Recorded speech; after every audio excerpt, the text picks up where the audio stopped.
बेहात होती महंगाई को रोकने के लिए भारतीय रिजर्व बैंक ने कर्ज महंगा कर दिया। कर्ज केवल भारत में ही महंगा नहीं हुआ, बल्कि अमेरिका, यूरोप, ऑस्ट्रेलिया समेत दुनिया भर में महंगाई काबू करने के लिए ये नुस्खा अपनाया जा रहा है।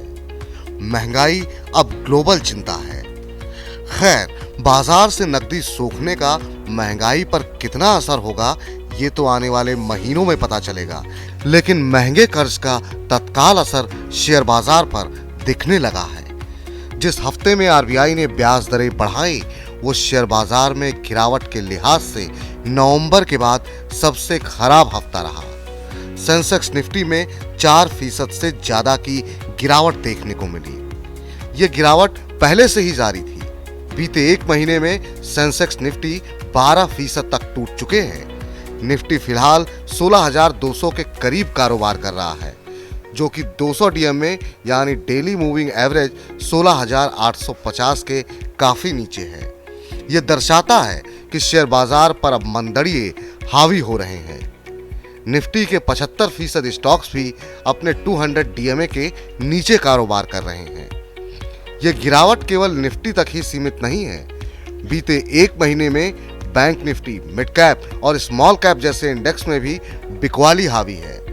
मिड कैप और स्मॉल कैप इंडेक्स बीते एक महीने में करीब 8% टूट चुके हैं। वहीं बैंक निफ्टी 12% तक टूट चुका है। बैंक निफ्टी में शुमार स्टॉक्स अपने 2021 के उच्चतम स्तर से 24 से 88% तक टूट चुके हैं। दरअसल बैंकिंग, एनबीएफसी, ऑटो, रियल्टी जैसे रेट सेंसिटिव स्टॉक्स का मूड ब्याज दरों की अचानक और तीखी बढ़ोतरी ने बिगाड़ दिया। बाजार ब्याज दरों में बढ़ोतरी का अनुमान लगाए तो बैठा था, लेकिन ये अचानक और इतनी तीखी होगी इसकी उम्मीद नहीं थी। ट्रेडिंगो के संस्थापक पार्थ नयति कहते हैं कि इस तरह अचानक ब्याज दरें बढ़ने से छोटी अवधि में बैंकिंग, एनबीएफसी, ऑटोमोबाइल और रियल एस्टेट जैसे सेक्टर्स पर खराब असर पड़ेगा। वे आगे ये भी कहते हैं कि महंगाई का मौजूदा दौर कमजोर सप्लाई का नतीजा है, न कि डिमांड बढ़ने से महंगाई बढ़ी है। ऐसे में रिजर्व बैंक का ये कदम बहुत कारगर होना मुश्किल है। शेयर बाजार की गिरावट में विदेशी निवेशक भी साथ छोड़ रहे हैं, क्योंकि कर्ज महंगा होने से पूंजी उनके यहाँ भी महंगी हो रही है।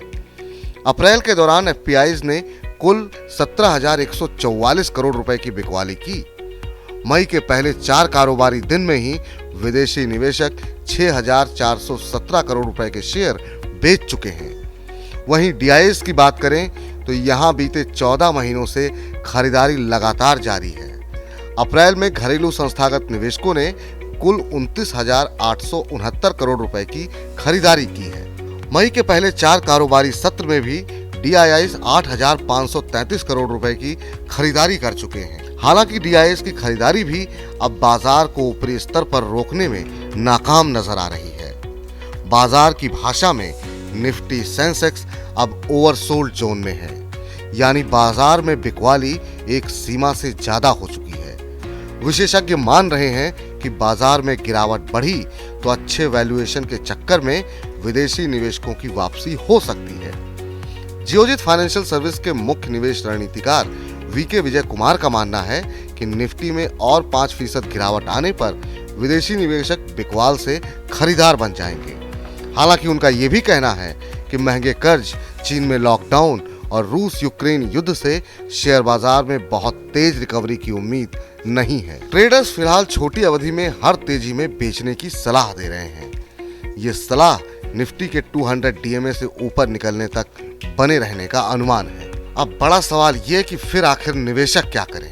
तो जियोजित फाइनेंशियल सर्विस के रिसर्च हेड विनोद नायर कहते हैं कि मौजूदा हालात में निवेशकों को उन सेक्टर्स पर दांव लगाना चाहिए जिन पर महंगाई, ब्याज दर और बॉन्ड यील्ड का ज्यादा असर नहीं पड़ता हो। ऐसे सेक्टर्स में आईटी, फार्मा और ग्रीन एनर्जी शामिल हो सकते हैं। मनी 9 के लिए हर्ष चौहान।